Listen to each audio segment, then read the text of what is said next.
Job design is one of the pillars of engagement. Rewards and recognition are not going to help you if people are doing a horrendous, tedious job every day, right? And companies like Trader Joe's have taught us that you can make boring jobs more interesting. You can't make them necessarily great, but you can make them a lot better.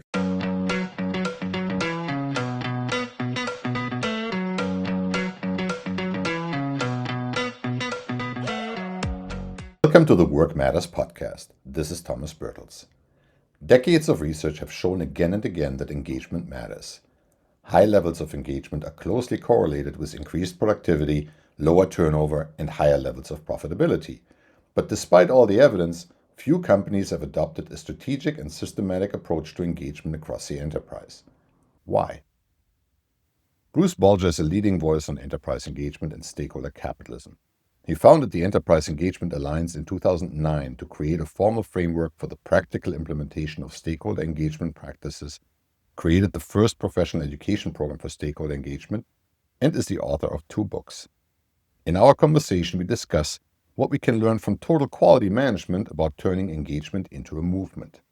Bruce argues that TQM succeeded because competitive and economic pressures made the cost of poor quality visible.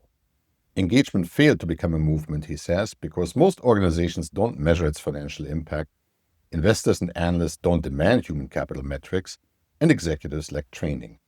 Bruce points out that recognition programs help only when tied to a holistic, CEO-led operating system with clear purpose, stakeholder alignment, accountability, metrics, and mechanisms like quality circles and, of course, job design, one of my favorite topics.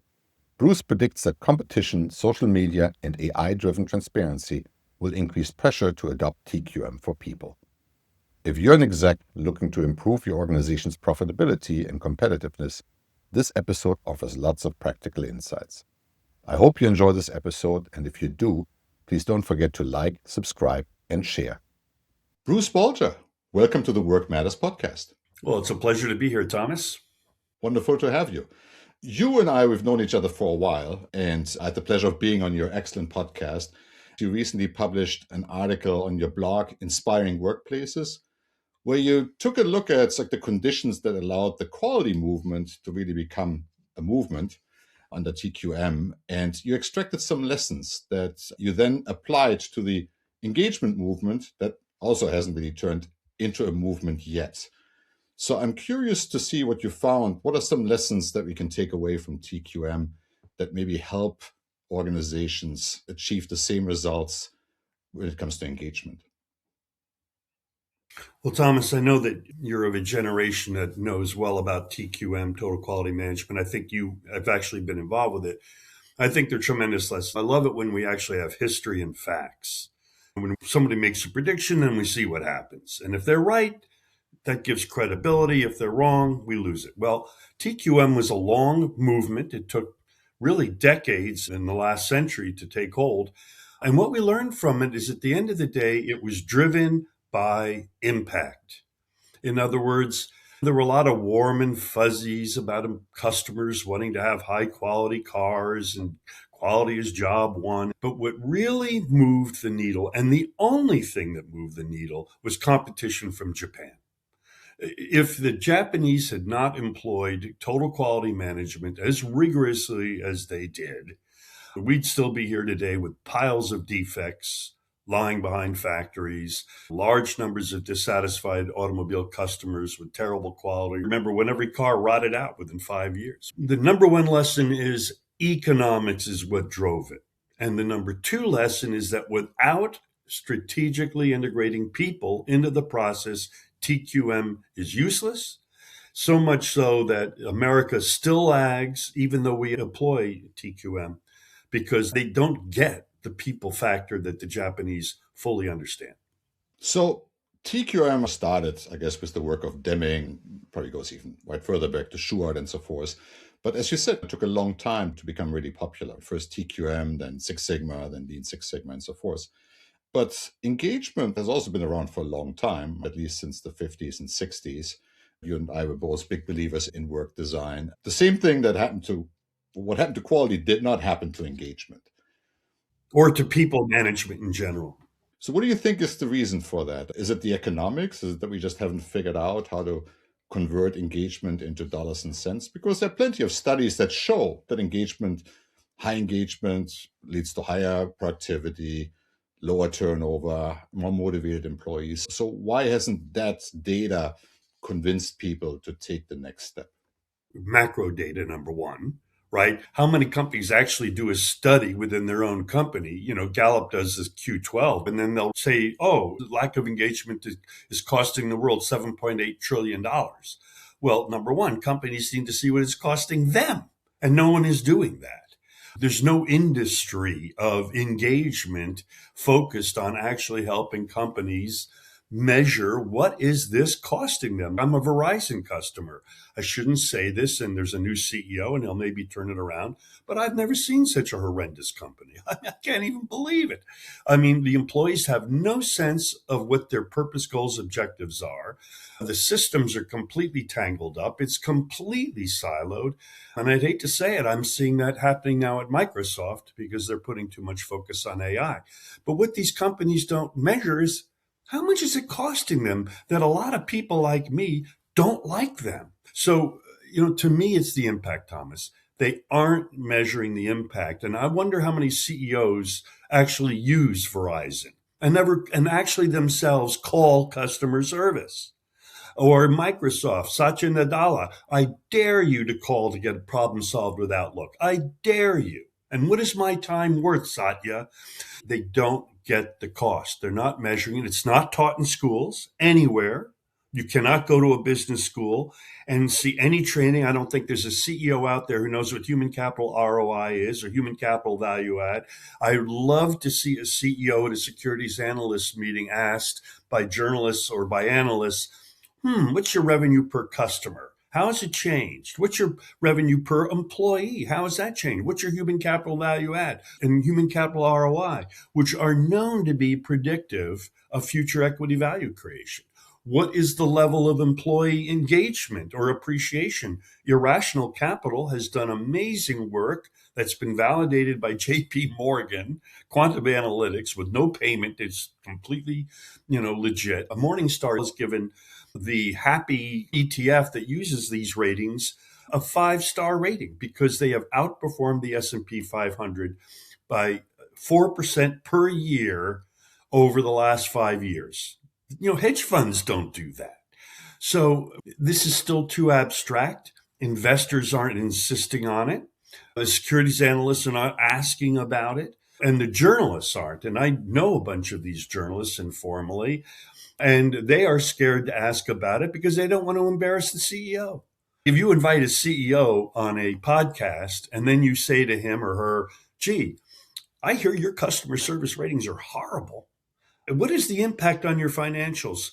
I hear that the employee engagement scores really seem bad.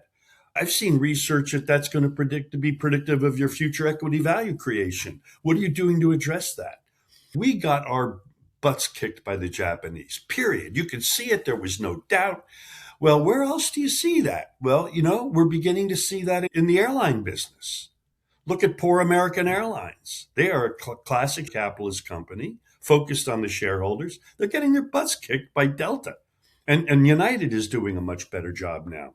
When companies begin to see it as a competitive threat, that'll be a factor. One other thing, Thomas, that really explains a lot is that the companies that practice a strategic and systematic approach, what I call total quality management for people, they don't brag about it. You won't see them, I'm a stakeholder capitalist. No, anybody who does this does not brag about it. Wegmans, you'll never see them brag about it, right? Ever. Costco, they don't brag about it, ever.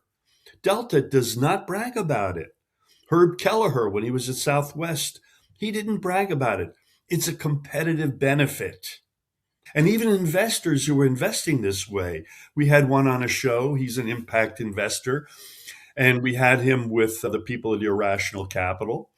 And he said, I really hesitate to be on the show because I'm really enjoying the alpha I'm getting by other people not knowing this. What will drive it at the end is competition and the bottom line, the warm and fuzzy, the idea that society will be better if employees aren't miserable, or that their productivity will go up because we've designed their jobs properly. And as you know, job design, it's even more overlooked, because, employee engagement, I can run a recognition program and said I've addressed it. Well, that's easy enough, right? But wait a minute, job design? I've got a whole bunch of employees in a factory doing monotonous work. Who am I going to get to fix that? It's the bottom line that's going to drive it, because it is better business and there's proof, but companies need to see it in their own company, and we're not doing that.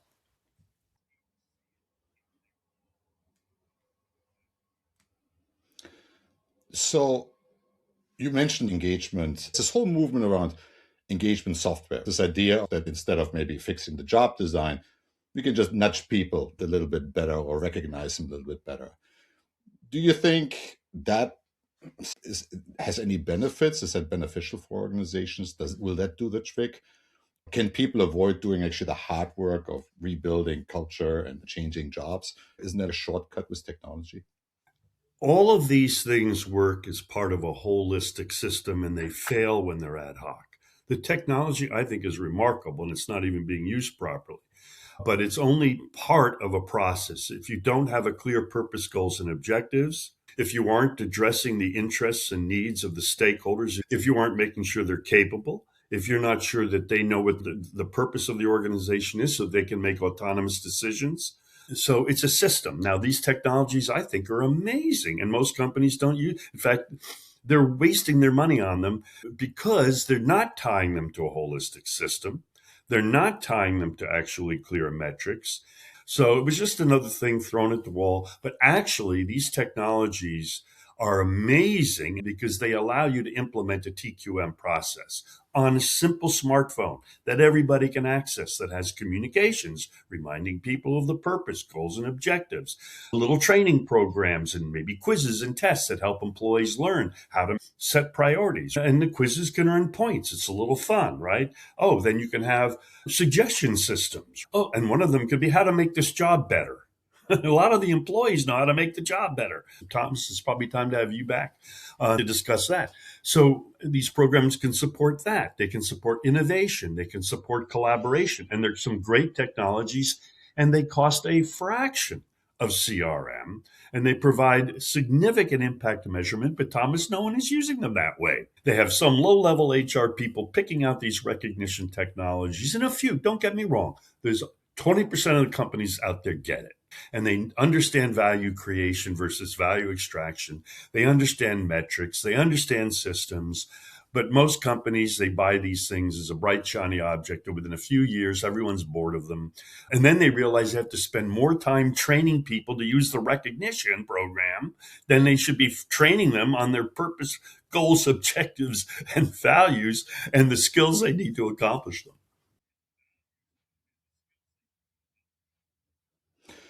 Yeah, I'm also wondering whether maybe one of the reasons why companies don't lean as much into engagement as they have leaned into equality is because there are alternatives, right? If you want to get better results, you could double down on technology, you could look at work design and engagement, you could improve your processes.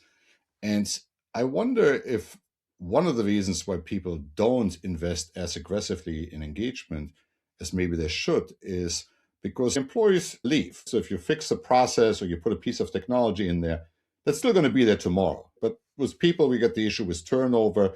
So it might feel like it's like a never ending investment. You can never really stop once you go down this engagement path. Any thoughts on that? Do you think that's valid?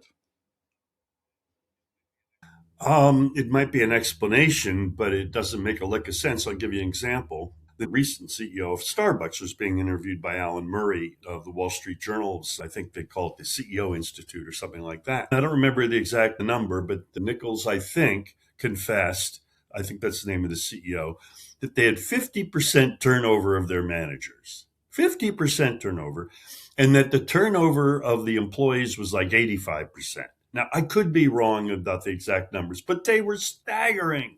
And Alan, who's a really smart guy, didn't even ask him. Oh, gee, those managers probably earn about $100,000 all in. They have to be trained. It's probably going to take them 6 months before they've really absorbed all of that, and then they're gone. What is the cost of that? Well, guess what? And this answers your question, Thomas. Nobody knows. So we have a whole industry of people out there saying to companies, you see it in your LinkedIn posts every day, this is costing you money, this is costing you money, this is costing you money. And Gallup tells them it's costing them in the US alone $400 billion. But if they don't measure it in their own operations, they don't feel it. And if the investors aren't asking the questions, they don't feel it. And investors aren't asking the questions, although that's beginning to change. No consultants are coming in. As you know, most consultants are focused on systems, processes, and that the human element is kind of considered a nice to have. This is why I have really focused on characterizing this as total quality management for people. We've already learned how it works. It works in factories all over the world. We've learned that when it doesn't work, it's almost always because of people. That's so much the fact that ISO, the International Organization for Standardization that created the ISO 9000 standards, now 9001 quality standards, they recognized in the 2000s that they had left out the people issue. So what they did is they added a whole new framework called NXSL, and it's actually the embodiment of stakeholder capitalism or stakeholder management. They didn't call it that, but it requires all companies with the people process ISO standard to show how it's a CEO-led process. It has to be led by the CEO. How are you addressing the interests of all the stakeholders involved with your organization or that process? So ISO recognized the need for a people approach. The Japanese have been excellent at doing that. The U.S. is not. Look, the U.S. allows stock buybacks. And in the years leading up to the big strike in America a few years ago, there were some enormous amounts of stock buybacks. Imagine if just a portion of that were used to address the issues that the UAW was concerned about. And what was the cost of that strike? No one's doing these analyses, Thomas. There's an enormous strike here in New York City, as you well know. 3 of the major hospitals are enduring a month-long strike. Okay, they have now destroyed the morale of all of those nurses. Every one of those nurses now probably hates the institution. They'll never be the same. They will never forget. And what did the institution get? Oh, they might say that they got some reduced long-term fixed costs. Did they? What's going to happen to turnover? There are no metrics, Thomas. None. And by the way, that's why poor management of quality existed for so long. There was no measurement of it. Nobody measured it. There were huge piles of junk behind GM plants that had to be carted off, defective products, built into the bottom line. And the only reason they addressed it was because of the Japanese. They would have never done it. And I was a very young man at the time, but I lived it. I watched it. We would still have junky cars were it not for the Japanese. I think there's only 1 or 2 U.S. cars on the top 10 lists of high quality cars. I think there may be 2 still after all these years. I think you're right. The whole framework of cost of poor quality really made it tangible. There was a methodology, people could figure out how much it actually cost them, and it made the waste visible. And we don't really have the same when it comes to engagement. We have proxy metrics, but people obviously argue whether those are really reliable. But I also wonder, so I grew up on the back end of TQM. The Six Sigma took off. Six Sigma was a big movement. It was a big industry. Jack Welch, I would argue, single-handedly created that industry when he embraced Six Sigma at GE, and everybody followed suit. I'm wondering if maybe also one of the reasons why engagement has not taken off, that there's not this like one visible cheerleader. Yes. Do you think that's a factor? Yep. Definitely think it's a factor. In fact, I just had the discussion the other day. Who would that person be? It can't be a politician, right? It becomes politicized, right? It's not politicized. It's nonpartisan. It has nothing to do with politics, right? It's just better business. And the major champions of it don't brag. Costco hasn't gotten together with the Wegmans, hasn't gotten together with Ed Bastian at Delta. They haven't joined a union to promote a stakeholder approach to management, whatever you want to call it. I think the reason is, why should they? It's a competitive advantage. What benefit do they have? They love it that American Airlines is undergoing all these challenges right now. They're recruiting away from American. They're getting talent from American. They're making money off of Americans' back. I think with engagement, we really don't see it. We wonder if people are engaged. Yes, we can ask them once a year, but it doesn't have the same tangible quality. Now we know, we feel, right? If we are in an engaged workplace, there's a different energy in that place. It hums versus, it feels like a drag. But I also wonder whether it's kind of like the tangibility of quality versus engagement that maybe also makes a difference. What do you think? No, that's exactly it, Thomas. You've nailed it, in my view. Most religions have a profit. There is no profit for this. There is profit, but not the profit that we're talking about. In fact, we actually have a service that we offer practically for free and have not had one taker for it yet. Using statistical process controls, we can actually go into any type of company tomorrow and correlate engagement scores, learning scores against actual financial performance, human capital ROI, human capital value add. We can do it in a matter of a day or two. And so we actually give it away because I don't care, just to prove it. No takers yet. The challenge is that the decision maker on all of these is the CEO, not HR, not marketing. It's the CEO. And to get her or his attention is not an easy thing to do. And you usually have to know them first or know somebody who knows them to get that in, to get that credibility, and then to get them to kind of look at their dirty underwear. I'm actually pretty optimistic, Thomas. TQM took 30 years before it really became institutionalized. Jack Welch turned out to be a terrible advocate for it, right? Because Six Sigma missed what the Japanese fully understood. People, people, people. And Jack was, God bless him, a great marketer. He made a bunch of money for people over a very short period of time, but he's the essence of shareholder capitalism. Make money for the next 2 or 3 years and then move on and leave it to the other shareholders to clean up the mess. And that's exactly what happened. Great companies, Costco, they haven't had to clean up any mess. Delta, they had some major problems and yet they've just surged through them. Great companies are much more sustainable. No one's ever heard of them until you've heard of them. Besides having, yes, a famous perfect spokesperson for this, I think what's going to drive it are 3 factors. One, a growing, really dislike of capitalism. Young people do not like it at all. 65% of young people are actually leaning towards socialism. And you and I know what that is. That's just the institutionalization of more incompetence. So I think what's going to drive it, number one, a growing frustration. Number 2, social media.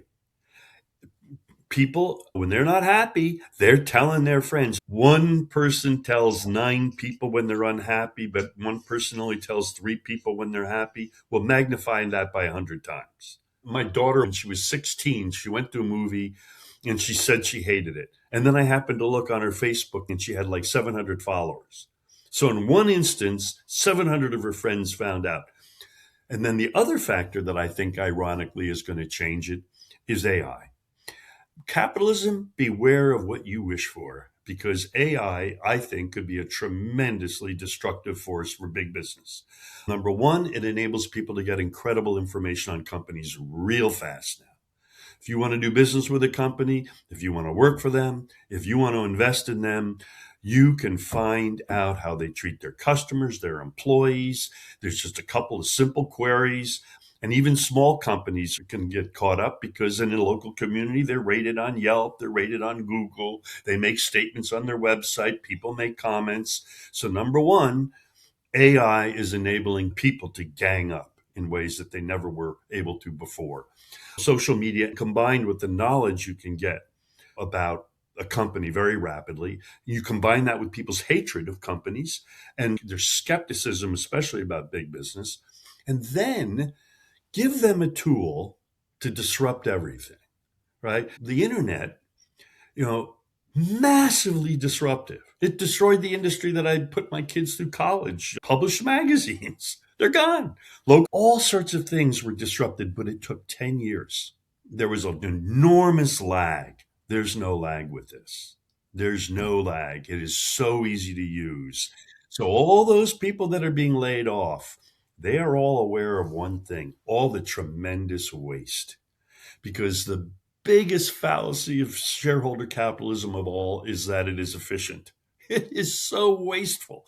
Thomas, have you ever worked for a company where you didn't see rampant waste? No, the stupidity is staggering because nobody applies to people investments what we apply in any other investment. Net present value calculation, return on investment. If you include suppliers, 90% of revenue goes to things that aren't being measured in any really meaningful way. Suppliers, maybe, distribution partners, maybe a little bit better. And again, there are always exceptions.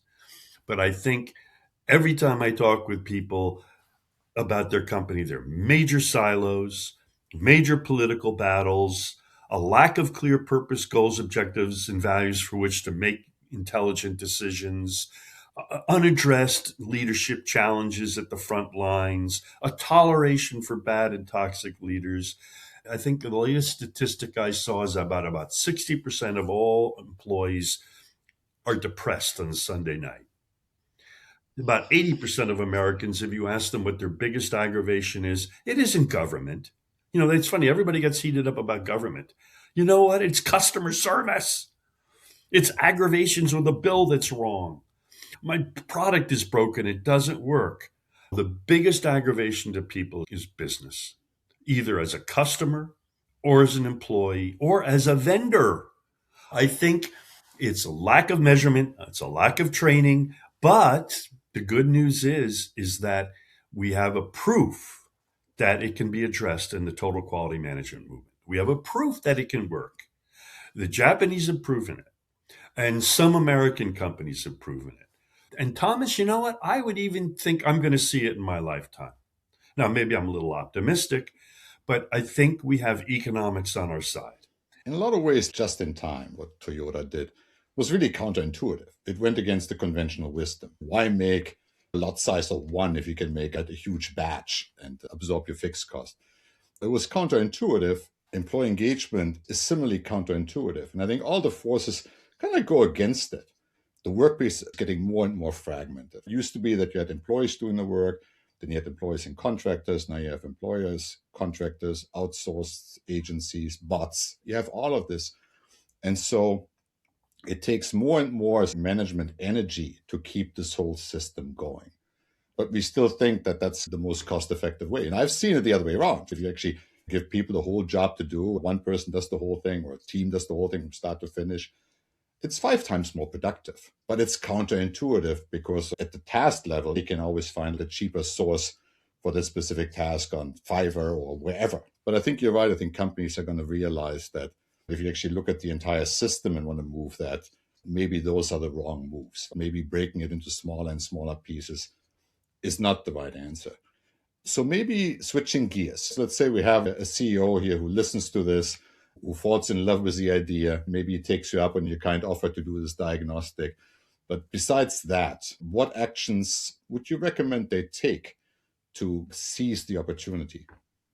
Well, the good news is you don't have to reinvent history. It's all taught in TQM. And in fact, when people really learn the total quality management process, it applies to everything you do. First, establish what the purpose, goals, objectives, and values of that organization is. Everything starts with that. And you can't say it starts with maximizing returns for investors because at the end of the day, they provide the fuel, but they don't build the car and they don't sell the car. So you have to have all of the stakeholders involved. So then the next question is, okay, who are the stakeholders involved and what are their needs? What are their interests? You get your senior executives, but then you also get your union leader. If you have a union, you get some employees that are appropriate. You get some customers into this decision, just like TQM. You get all your stakeholders represented. So first, okay, what is our purpose, goals, and objectives? Get a general agreement on that. Then what are the stakeholders and what are their needs? And how do we harmonize their interests? You and I both know, Thomas, silos are the biggest problem in most companies. Your origins are from Europe, as are mine. And I think capitalism spills out of feudalism. The same structure has emerged, right? You have the king, you have the princes, you have the dukes, you have the barons, and sadly, we have the serfs, right? And it's very similar and it's inefficient. So the next thing you have to have is a business operating system. You can call it whatever you want. What is the system that is going to align the interests of all these people, harmonize them, make sure they're properly equipped, and make sure that we're not duplicating effort? Make sure that all your stakeholders are aligned. And then you set up, obviously, metrics. What are the metrics? And who's responsible? This is confidential, but it's one of the most successful companies in the world, and they're undergoing a major reorganization because they realized they had lost accountability. Accountability is critical. So, and then you have to have metrics. At the end of the day, it's a systematic approach that aligns the interests of stakeholders, that harmonizes them, that aligns the processes used to make them capable. Everyone has clear metrics and accountability. Now, is that perfect? Will that lead to every company succeeding? Of course not. There are other factors. You can be in the ski business in Colorado right now, and there's no snow. To me, it's not perfection. It's not Moses coming down from the mountain. TQM doesn't work in every plant. So, really, Thomas, I think, like, for instance, the guy who needs this more than anybody else right now is the CEO of American Airlines. And I'm a loyal American Airlines customer. I have been for years, but it's all gone. I'm loyal because I've got a million miles, right? They've taken the soul out of that company. And it's a shame because I used to work in the airline industry, and it is the most wonderful industry I've ever been involved with. The generosity, the kindness, the worldliness, the cultural exchanges, the acceptance of other ways of life. It's an easy industry to really implement stakeholder management in, and Delta is doing an amazing job, and I think United is coming around. So I think that is another factor, Thomas, competition. When companies begin to see, like Nucor Steel, look at Nucor Steel. They're in a really tough business. And look how well they've done. And they focus relentlessly on aligning the interests of all their stakeholders. We now have a golden rule list. We just added Hilton Hotels to it today because we want people to be able to visualize these companies because they don't brag about it. Okay, you want an example of what this is? Here it is. I like what you outlined. Clear purpose, get all the stakeholders involved, put some metrics in place, hold people accountable. I also think that there's a need to get the employees engaged. There's a top down, but I think there's a bottom up piece too. And I think back to quality management, quality circles was one of these mechanisms for people to identify and then solve issues. And I think that's probably also a big part of this, because I don't think you can install engagement as a system top down. I think you got to create the foundation that allows people to seize these opportunities. I totally agree. And your profession is mission critical as well. It's funny because during the whole virtue signaling period, we always viewed DEI long before the virtue signaling as just a better business opportunity. Just come on, if 41% of Americans are brown skinned, that's a huge opportunity for talent, customers, supply chain partners. And if I ignore it, I'm stupid. And if I want to have an inclusive culture, that can't just be accidental.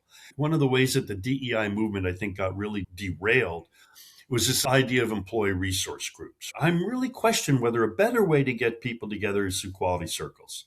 In other words, getting people to focus on company issues, then they're working together.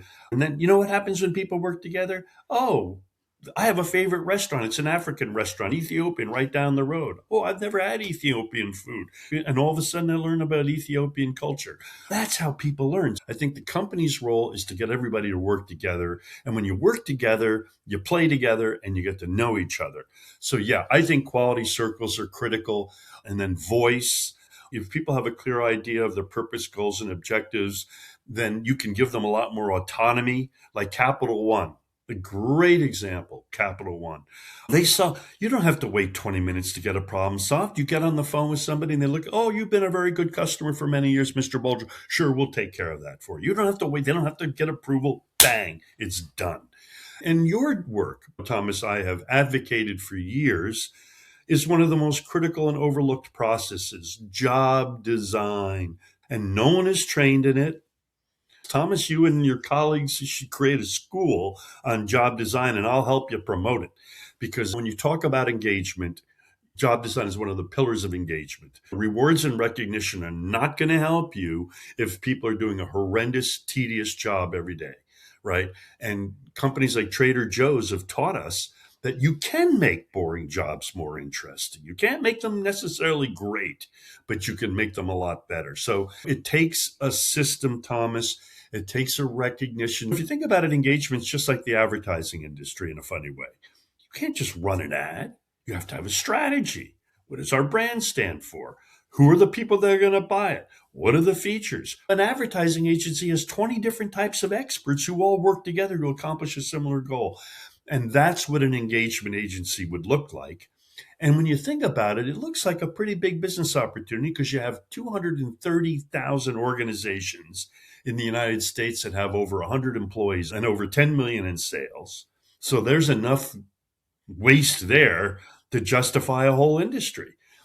And think about it. There are probably 30,000 marketing agencies out there. There are thousands and thousands of CRM, customer relationship management agencies out there. And when it comes to engagement people, there are 50 incentive, reward, and recognition companies, almost 90% of which simply sell technology, rewards, and recognition, and not a holistic approach like TQM that has clear metrics where the CEO can actually tell investors, hey, we invested this and we got 4 points extra in profitability last year because we improved our productivity, we improved our employee retention, our customer revenues went up 10% per employee, blah, blah, blah. We rarely hear that. And when we do, we'll know that we've succeeded, Thomas. We should end on that hopeful note. I sincerely hope that that happens because it's a glaring gap. There's a lot we can learn from total quality. I also agree with you that the time is right. Really excited to have you on the show today. Thank you so much, Bruce. Well, thank you, Thomas, and look forward to more conversations. We hope you enjoyed this discussion. If you did, be sure to subscribe, like, share, or comment. Until next time, let's make work matter.